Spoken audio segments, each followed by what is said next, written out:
But yeah, like I asked him this. I mean, what's for some beginners out there, right, that are really struggling with the challenges right now?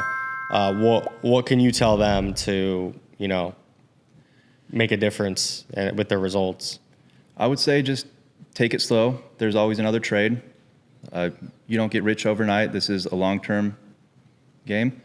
And, be as disciplined as you can, follow your rules, try and only trade your session, and know when not to trade also. So the best advice I could give would be just learn yourself and try and figure out what works for you and really double down on that. So literally everyone's saying this, the rules, right? Mm-hmm. Everyone's saying stick to your rules. How long did it take you from when you started to where you're at now? Like how many years, how many months to actually create rules? It's still a daily thing. I'm adjusting as I go. So you can go off tilt pretty easy. So as soon as you see that money, that's where the greed comes in and all the emotions. So just try and have a solid foundation. So and when you're scalping, like it's going up and down like crazy. Exactly. Yeah, and if you have that foundation, you have something to fall back on, something to keep you in check. So, fair enough. Mm-hmm. So in terms of goals, let's talk about some goals for you. Obviously this year's about to wrap up. Yeah. What are some goals for 2024 trading-wise? Trading-wise, I want to try and reach the max allocation. I don't want to merge them. I'd like to have a couple different accounts and have multiple income streams, so I can take as much pressure off my trading as possible. Mm-hmm. And obviously, it is a goal to be trading long term, but I don't want to specifically rely on my trading income. So I feel like it takes a lot of the stress off of it that way. Mm-hmm.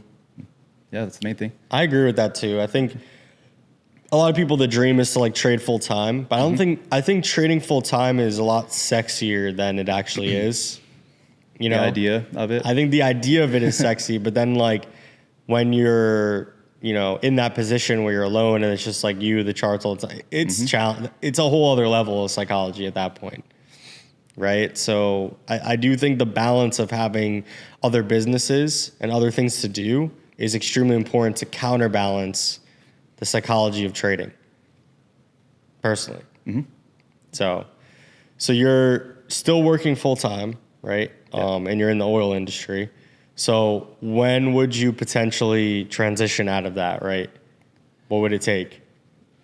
I don't want to be in the oil industry more than another year or two.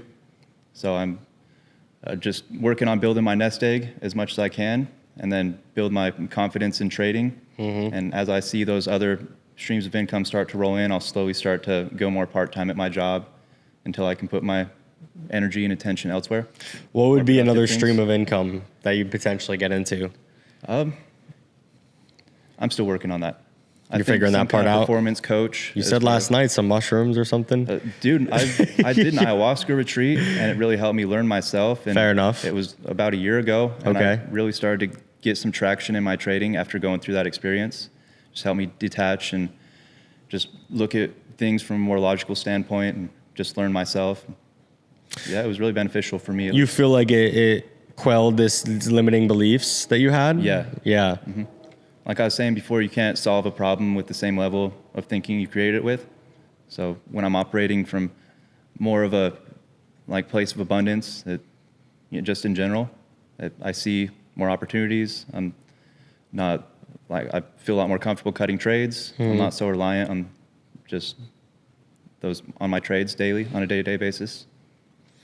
So this ayahuasca experience, do you feel like it was like a flip of a switch type thing when you went through it? It kind of just brought awareness on the things that I need to work on. So it's not an easy thing by any means. Mm-hmm. I just really had to sit there and deal with myself and my own personal battles. And then slowly as I've overcome those things, I've just been able to progress as a whole in my trading. So it allowed you to have a lot of introspection and reflection on what potentially was holding you back and what potentially was holding a lot of space in your mind that you should let go of. Yeah, exactly. Pretty much. And also financially with my job, I'm in a much better place as far as money goes. So I'm not trying to flip accounts like I was when I was an electrician doing the construction How old are you again? 28. 28. Okay, fair enough. Same age as me. Yep. Let's go. So the more secure I am in the other areas of my life, the better my trading performance is. That's something that I can very much agree with. Yeah. Yeah. The more secure that you are, the better decisions you're going to make. Exactly. You know, I've heard a lot of traders that talk about leveraging credit cards to purchase challenges and all that. That stuff is reckless, right? So, you know, I think that can you be successful doing that? Sure, right? There's stories about it, but it's a lot more likely that you're going to end up in a bad situation. Yeah, exactly. With all of that stuff.